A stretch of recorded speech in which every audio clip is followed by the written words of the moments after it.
This question very important for TS DSC.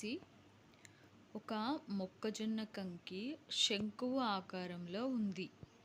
వెడల్పు ఎక్కువగా ఉన్న వ్యాసార్థం 1.4 సెంటీమీటర్ మరియు ఎత్తు 12 సెంటీమీటర్లు.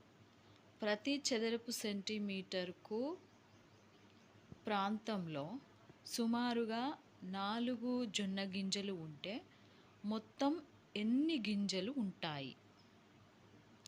శంకువ ఆకారము అంటే దాని యొక్క వ్యాసార్థము 1.4 సెంటీమీటరు, హైట్ 12 సెంటీమీటర్లు మరియు lateral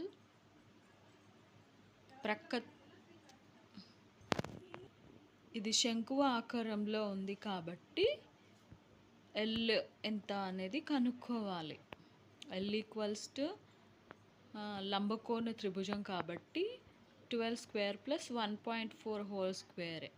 12 square 144 plus 1.4 whole square 1.96 add చేస్తే 145.96 ఈజ్ ఈక్వల్స్ టు 12.08.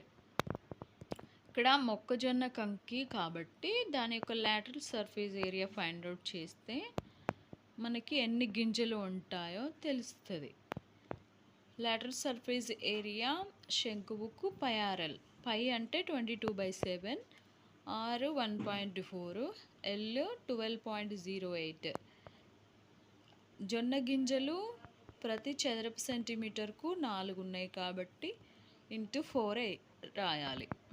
అప్పుడు క్యాన్సిలేషన్ చేస్తే 213 మొక్కజొన్న గింజలు ఉంటాయి. Thank you for watching.